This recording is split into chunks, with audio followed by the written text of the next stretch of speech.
All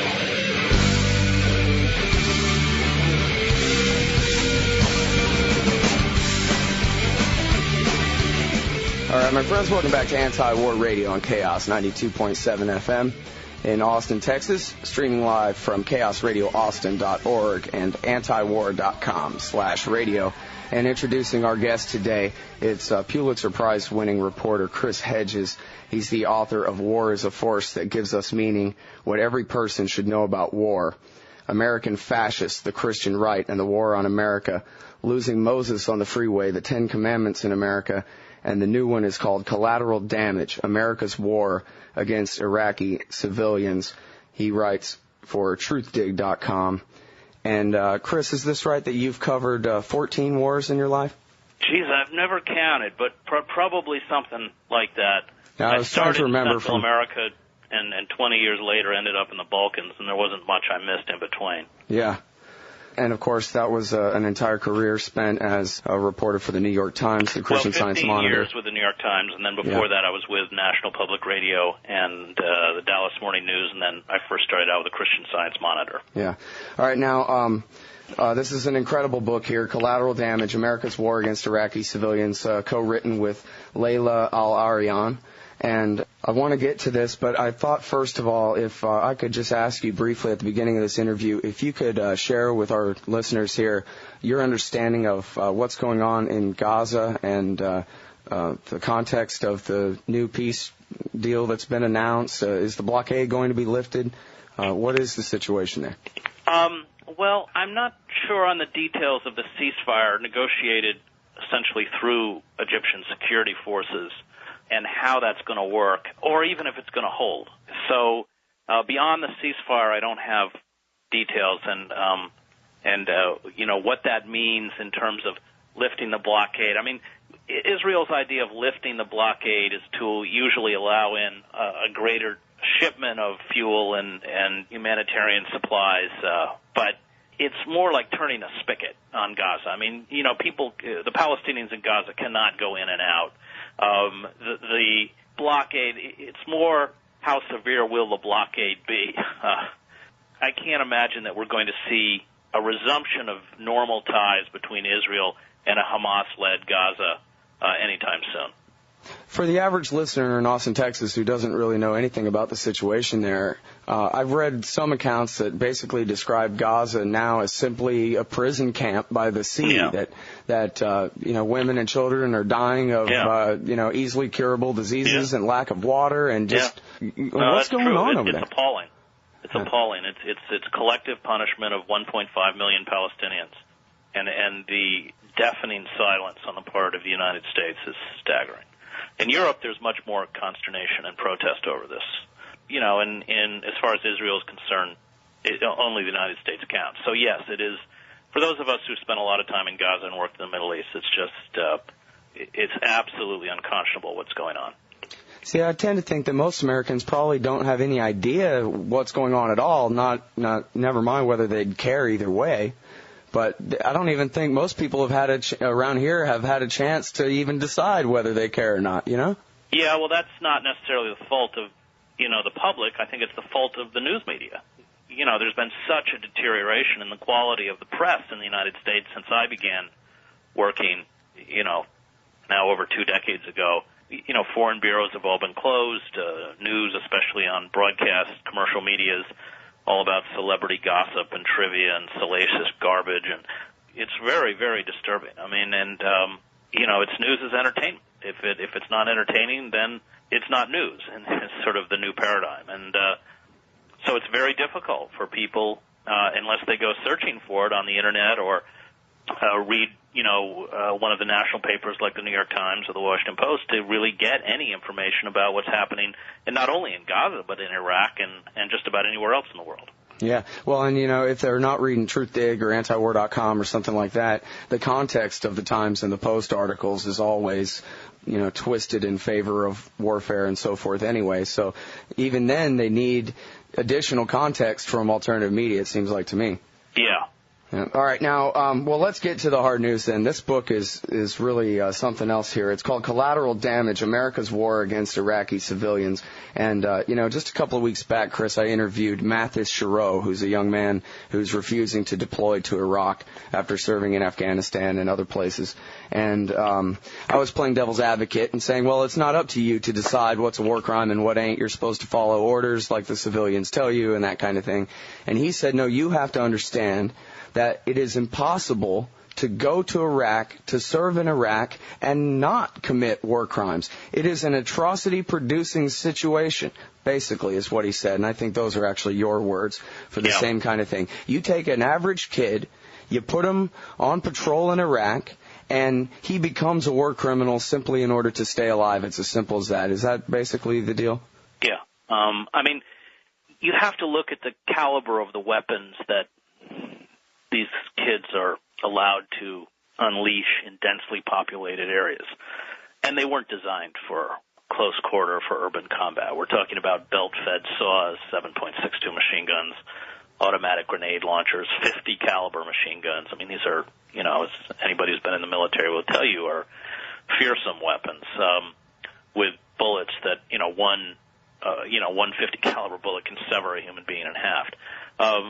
And they're frightened every time they go beyond the wire. It's a natural reaction. They know that they move within a hostile population. They are fighting an elusive enemy who they can't see, who can strike them, and yet they very rarely can lash out at their attackers, either because it's remote controlled IEDs or because they unleash automatic fire in an ambush and then melt back into a densely populated area or undergrowth. So what they do in their fear is essentially lay down withering, suppressing fire that daily takes civilian lives. And there are many different types of war. I've covered several different types. I spent my first 5 years in El Salvador covering the conflict there, which was essentially a civil war between rebels and, a military-backed or a U.S.-backed military government but it was Salvadoran against Salvadoran. Then I covered the first Gulf War, which was sort of conventional warfare between mechanized units in the desert. I understand full well that the bombing campaign in southern Iraq took a lot of civilian lives, but the actual conflict, the actual point of contact between the Iraqi army and the American forces in the first Gulf War took place in open desert. And then we have the worst kind of war, which is essentially foreign occupation, colonial occupation of a foreign land by a foreign occupier. And that, of course, is Israel in Gaza and the West Bank. It was the French in Algeria. It was us in Vietnam. And it is us in Iraq and Afghanistan. And those kinds of wars are always the messiest. I mean, murder is always a part of war. And by that I mean the taking of a life of an innocent, of somebody who doesn't have the capacity to do you harm, as opposed to killing, which is killing somebody who does pose a threat to you. So murder is part of every conflict I've ever covered. But in these kinds of conflicts where, which as Robert J. Lifton says, they are atrocity-producing situations where everyone is seen as hostile and the enemy and therefore a legitimate target, murder predominates. And the war in Iraq is now primarily about murder. It's not about killing. The estimates of Iraqi civilian dead range from about 600,000 to 1.2 million. It's too dangerous now for a Western reporter to go out into civilian areas in Iraq and do the kind of thorough reporting that can begin to give a picture of the war. And so we went through the back door, so to speak. We spent 7 months tracking down 50 combat veterans, soldiers and Marines who had served in Iraq, many of them multiple times, and were willing to talk about the atrocities they had witnessed against Iraqi civilians or in some cases actually participated in. And we sought to get a critical mass to expose the patterns of this war and to explain that incidents like Haditha or the bloodletting in Fallujah were not isolated, but this was part of the daily reality for most Iraqis, where the occupation forces have become a source of unmitigated terror and violence. And I think that narrative is one that it's been extremely difficult for the American public to accept.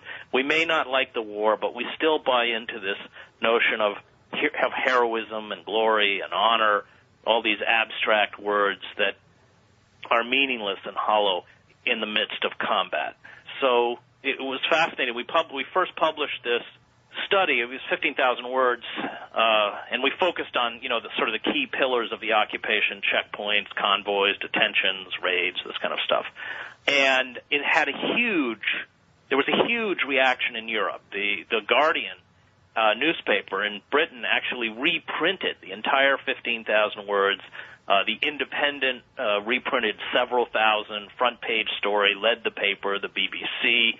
And in the United States, the narrative was just so uncomfortable that the mainstream media never picked it up. It was interesting that NBC News, at the urging of two of their correspondents who had been in Baghdad, actually interviewed many of the veterans that we interviewed, and interviewed myself, produced the piece, but it never aired. And I think that's because we're just not ready to face the reality of what we are doing in Iraq. It is just too grim and too disconcerting for us to digest.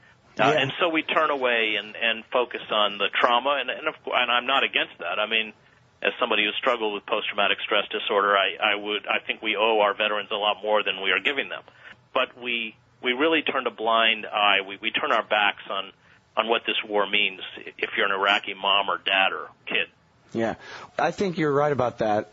But the problem is that, we're supposed to be grown-ups here, and that if our will toward our government's policy in the affirmative, that they can continue on ahead with whatever it is they're doing, is costing human lives like this, well, then, kind of that's tough for our feelings that we don't want to pay attention to that we only want to talk about the American soldiers and not the Iraqi people. Forget our feelings. Their lives are at stake here. We're supposed to be grown-ups. And furthermore, this is supposed to be a republic where the people are in charge, supposedly. It's our responsibility to know even more than our government knows about what's going on there. I think you're right. I mean, I think that it is a failure of responsibility is exactly the appropriate way to put it. But, we can't lay it all on the feet of the American public. I think the press is incredibly complicitous in this. And the very cable news outlets that sold us the war no longer report it. American Journalism Review just did a study where they looked at the actual airtime that, was devoted to Iraq at the inception of the war and is devoted now. The drop-off is staggering. I mean, it's like, I forget the exact figure, but it's like 4 or 7% of airtime is devoted to the war, and the rest of it is this salacious garbage about, whatever. I don't follow it, so I'm bad on it. But, Britney Spears meltdown and Paris Hilton going to jail, and, I mean, it's just frightening. It's, Neil Postman wrote a book called Amusing Ourselves to Death. Right. And he got it. I mean, that's what we're doing. It's all about amusement. It's all about entertainment. And the more that we retreat into that kind of fantasy world, that sort of empty world of gossip and trivia, the more we become disconnected from our own reality and the reality of the world around us. Yeah. Well, talk about the disconnect. You mentioned the credible studies estimate the civilian deaths between 655,000 and over 1 million, and that latter one is from Opinion Business Research there in Great Britain. This has come up a couple of times on the show recently. Tom Engelhardt brought this up in a recent interview, that there was one poll, which I guess I had missed a few months back, where most Americans, I think it was more than 50% of Americans on the multiple choice, chose that they thought that less than 9,000 Iraqi civilians had died in the war. As we're in the 6th year of this war now. Yeah. I mean, it's fascinating. I did an interview in Washington with Al Jazeera yesterday. And, Al Jazeera, which has Arab reporters who, are standing on the other side of the occupation, is unable to broadcast in the United States. The rest of the world can see it. But, of course, the images that it disseminates, and Al Jazeera reporters, remained in Fallujah with civilians as U.S. Marines level the city, are just not shown. We're prohibited by the government from seeing the caskets of American servicemen and women coming back at Dover Air Force Base. There's a conscious effort to keep reporters away from funerals. It's, they have essentially blocked out the reality of the war. And that, of course, has made it much easier to prosecute a war that, under international law, under post-Nuremberg laws, is a criminal war of aggression. And I think it's one of my frustrations with the whole election cycle is that both of the mainstream parties are sitting around talking about the terms of the occupation, including Barack Obama. He wants to leave enough troops behind to protect our imperial city, the Green Zone, and our large super bases, and these are his words, fight terrorism and train the Iraqi soldiers. We don't have a right, not only do we not have a right to be there, but we are not a force for stability. Most of the violence against Iraqis is perpetrated by the American occupation forces. And under international law, in the interests of, attempting to calm the waters of the Middle East, and for, I think, ultimately our own health as a nation, the only thing we should be discussing is an orderly withdrawal. Coupled with the fact that we built this mercenary army, which Obama said that he would continue to employ, means that we're just trapped in a very dangerous paradigm. Right. Well, 60% of the American people agree with you, according to the most recent poll I saw.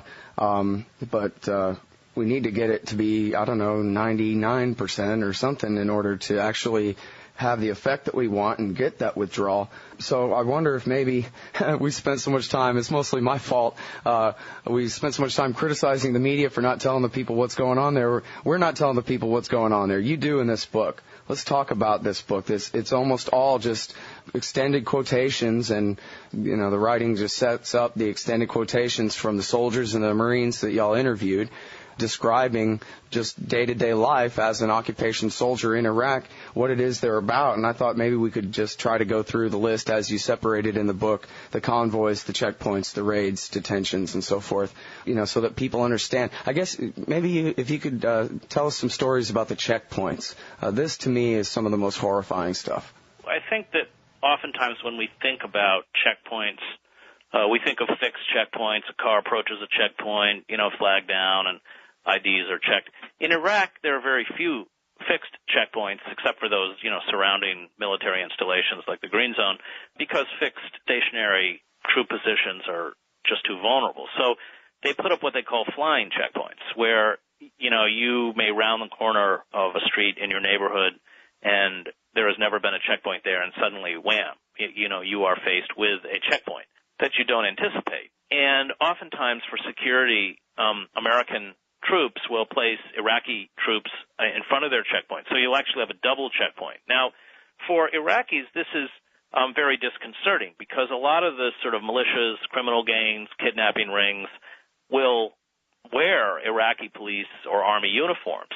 And so a lot of times Iraqis are faced with a difficult choice. Do they stop at that checkpoint, especially if they're let's say they're a Shiite in a Sunni area or a Sunni in a Shiite area?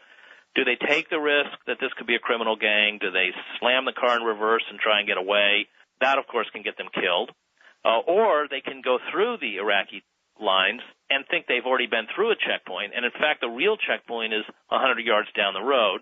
And any kind of speed, any kind of sudden movement in a car, a fare to brake in time, and the reaction of occupation forces is essentially to open fire on the car. 9 times out of 10, and maybe even more than 9 times out of 10, the people they kill are civilians, often whole families. This was almost a daily occurrence in Iraq. As soldiers and Marines talked about dozens of incidents that they had seen. In some cases, they, would fire up an Iraqi car, and we're talking about dead children, and just leave the corpses in the car for 2 or 3 days until relatives or townspeople or somebody came to collect them. I mean, that is a reality of life in Iraq that is very rarely transmitted to the American public. And why? Well, it's because American reporters in Iraq can only operate if they're embedded, i.e. if they are with occupation troops. If they start reporting incidents like that, they are instantly unembedded and they can't report. And this isn't an abstraction. I have friends who are and have been in Iraq, and what they engage in is essentially the lie of omission. They just don't write about it. If you write about that kind of stuff, you can't report out of Iraq. And so they don't, and so we never hear it. Mm-hmm. And now the house raids, I mean, these guys make the Williamson County Sheriff's Department or even King George's redcoats and their writs of assistance seem like gentlemen. Yeah, they're brutal, and tens of thousands, maybe more, of Iraqis have experienced this. What happens is when an ambush takes place or an IED goes off, then they'll cordon, usually at 2 or 3 in the morning, they'll cordon off a whole section around the area where the incident took place. They'll burst into homes at gunpoint. They will tear the homes to pieces. I mean, tipping over refrigerators, slashing open pillows on houses. They will herd all of the men into one room and, with plastic handcuffs, tie their hands behind their back, often haul away men of military age, tossing them into this, massive prison system in Iraq where they can disappear for weeks, months, even years, families frantically trying to find out what's happening to them. They're often abused within that prison system, both by Iraqis and by American forces. And the terror, unleashed on children. And I mean, imagine, you're in your bedroom and suddenly the muzzle of an M16 is pointed at your forehead and somebody is screaming at you in a foreign language to get up and get out. And this has just been disastrous and fueled, a tremendous amount of rage and resentment on the part of many Iraqis who might otherwise, I don't think any of them probably support the occupation, but at least might have remained more neutral. And this happens every single night in Iraq, night after night after night. I knew an Army guy, and he came back from Iraq, and I saw him, out somewhere. And we were talking about this, and I was saying, and this was early in the war, too, I think, maybe 2004. And I said, well, it seems like you guys are out doing these raids looking for the insurgent leaders and that kind of thing, but all you're doing is kicking in doors and making more insurgents, and so you get in this cycle where you create more insurgents, and then you do more searches, and then you create more insurgents. Right. And he looked at me like I had no idea what I was talking about and just told me, no, it doesn't work like that. And he couldn't explain why it wouldn't work like that or anything, but this was the kind of thing that just, that's not the way it is at all. Don't worry. Well, the veterans that we spoke to, when all of the veterans we spoke to, we insisted that they speak on the record, and we recorded every interview, because a lot of the things they said are very incendiary, and we weren't going to go with anonymous sources, and we weren't going to go with stuff that wasn't on tape. We really wanted this article and then this book to finally be, bulletproof, in the sense that just the reporting was just so solid and so scrupulous and accurate and careful that you couldn't go after it. And the veterans we talked to, all of them, I don't think there was any of them that didn't describe or feel that the raids were a huge mistake, not only in terms of turning Iraqis against us, but because they went in really blind. There was no real intelligence. It was just a massive sweep. And, it was very, very rare that units found anything of substance. You probably went through a couple thousand homes like that before you went into a home where there actually were stockpiles of weapons and things that were used to carry out the insurgency. Yeah. Now, listen, I know I got to let you go here in just a second. I want to ask you what you think the long-term consequences of this will be. Say, I don't know, John McCain and Mitt Romney and Mike Huckabee's planes all crash into each other somehow, and Ron Paul by default becomes the president, gets our troops out of there, best-case scenario. Are we going to have terrorist attacks against American civilians for the next 50 years based on this, the next 100? We have certainly been the best thing that ever happened to al-Qaeda. After 9/11, and I was working in the Arab world for the New York Times covering al-Qaeda, nearly all Muslims were absolutely appalled at the attacks of 9/11 and what had been done in their name. And we had really garnered the empathy, not only of, the world, but the Muslim world. And the only way you fight terrorists, and terrorism has been with us, going back to the Roman Empire. Sallust wrote about it in the Jacquardhan Wars. I mean, it's a tactic. You can't have a war on terror. It's a tactic that's used by rogue groups, has been, will be, whether it's anarchists in the late 19th century. I mean, the Badr brigades, it doesn't matter. I mean, terrorism is something that is sadly part of the human condition. But you battle against terrorism by isolating them within their own societies. And essentially the attacks on 9/11 did that. And if we had better leadership and the courage and foresight to be vulnerable, if we had built on that empathy, we would be far safer and more secure today than we are now. Unfortunately, we reacted with violence by dropping iron fragmentation bombs all over the Middle East, invading a country that posed no threat to us, had no links with al-Qaeda, no connection with the attacks of 9/11. And this became, a huge boon to al-Qaeda. In essence, resurrected not only al-Qaeda but Islamic Jihad. So the probability of catastrophic terrorist attacks on American soil is far greater because of our miscalculations and our failed policies than they were if we had been more astute. So yes, we are, and they have intercepted attempted terrorist plots both here and dozens of them, and in Europe. But look, eventually one is going to get through, just as they did in the subway system in London. This is a problem that is going to come back to haunt us. And what I fear is that the very forces that sold us the war, should we suffer another terrorist attack, will manipulate that fear and use that threat of insecurity to strip away what few civil liberties we have left. We're about to vote on this FISA bill, which is about to grant immunity to telecommunications companies, which means that if that immunity is granted, we will never know the extent of the eavesdropping, wiretapping, and surveillance that we suspect affected tens of millions of Americans, and all this data is still stored, phone records, everything else. I think probably in the end we're one or two terrorist attacks away from a police state.